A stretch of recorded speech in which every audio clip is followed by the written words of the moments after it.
The Honourable Member for Abitibi-Témiscamingue. Thank you very much, Mr. Speaker. For my part, it was very important to be able to speak to this bill. As has been said, this is a bill that will save lives. And I also really want to thank my colleagues who spoke to the bill, because several of them spoke of very touching personal situations. And when we have someone near and dear to us who dies of cancer, it might be easier to talk about than when someone in our family dies of a drug overdose.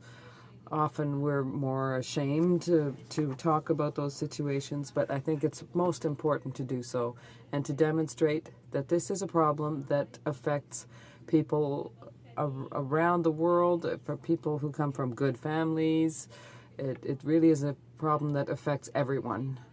When I was 15, I lost one of my cousins who died of a PCP overdose, which is a drug that was used in veterinary circumstances, but unfortunately caused a lot of damage during my adolescence. And I think I can say that's a situation that I found extremely difficult. I was very, very sad to lose him, and I don't know if such a bill as this one could have saved his life, but certainly I believe that in situations like his, we must ensure that people are not afraid to call for ambulance services, particularly when we look at the situation of young people who are afraid of being arrested or their parents finding out what they've done. They're fearful. And it would be important to say to those young people that there would be no consequences for them. It could save lives, and it's important to pass a bill such as this one. It's also important because it allows us as professionals in the healthcare sector to deal with circumstances. There are many more synthetic drugs on the market now, and it's extremely complicated. The interventions are not always the same according to the drugs that the person might have taken. So to have someone on site who can say to the paramedic or the police, this is what the person took, this is what they did, and finally, after 15 minutes of questioning the witnesses, that they can say, oh, well, you know, yes, actually they took that as well. It would be a lot faster if we could say to the person right off the bat, you're protected, you won't be charged. Tell us as quickly as possible what this person took. There are various antidotes on the market depending on the substance involved, so that we can avoid terrible circumstances. These antidotes have to be given as quickly as possible. So having a bill like this would also allow us as healthcare professionals to identify the substance quickly, which is an important component when trying to intervene quickly with an overdose, and to know how to intervene quickly on a medical level. There's also another aspect that's perhaps more particular to rural regions, and that is access to ambulance services. We all know that in more inaccessible areas, this is important, because if there's already that delay in place before police and ambulance services can get there, and then there's another delay because the person's afraid to call in the first place, they might hesitate, as I said before, to say what the substances involved were, and we're really increasing the time before we can be able to do something.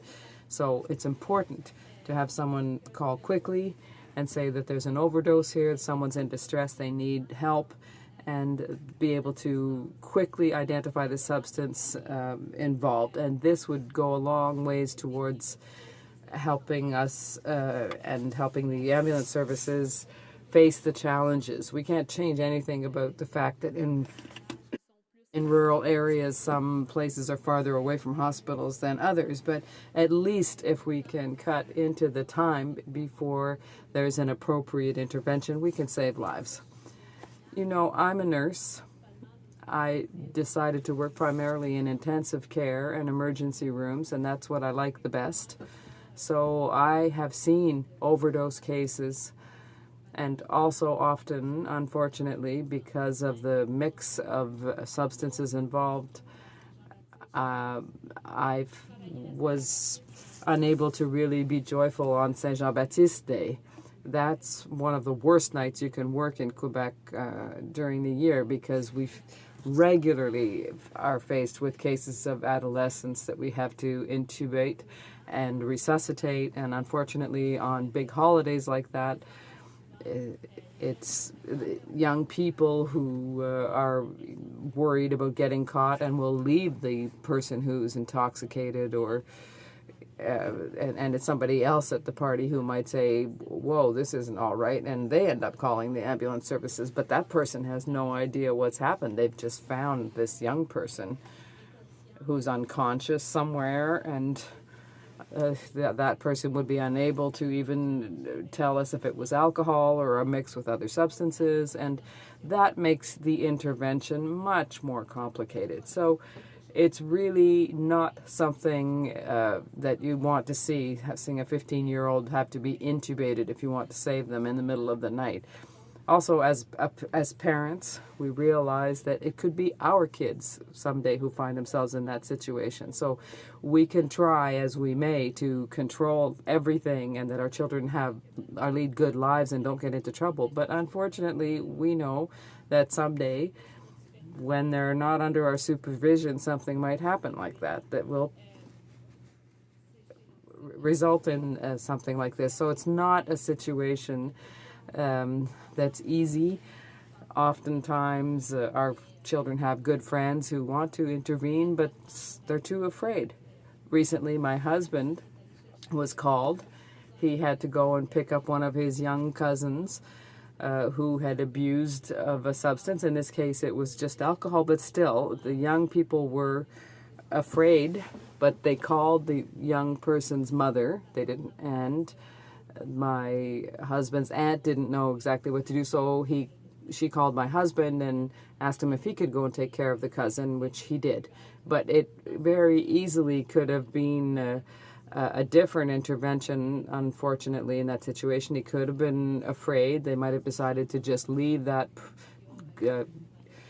cousin in a bedroom somewhere until the thing passed, but that would not have been the right way to handle it. So we must pass this bill so that we can ensure these things don't happen. We also have to make sure that we don't just adopt the bill. We have to make sure that we publicize it, that the message gets out to the general population, that now they'll no longer have to worry about being taken to court if there's an overdose. That's what's the most important thing, because even if we pass this legislation, if in the mentality of people who think they are at risk of being arrested, we won't have moved things forward. We won't have made any progress, and it will be up to all of us to say very clearly, to ensure that everybody knows that these changes have been made, that they needn't be afraid to call ambulance services. And it seems maybe obvious, not all adolescents follow what's happening on the political front. Most of them are very disconnected from politics, but I think that is going to be our biggest task ahead, is to ensure that that information gets out there and that we really will save lives. We save lives by passing this kind of legislation, but people need to be aware of that in order for it to work. So I hope, Mr. Speaker, that what we're doing today will have a positive impact on people's lives, but also on the profession of nursing, and that we will be able to save lives, particularly during evenings when we have seen very difficult circumstances at work. So thank you for allowing me to express myself.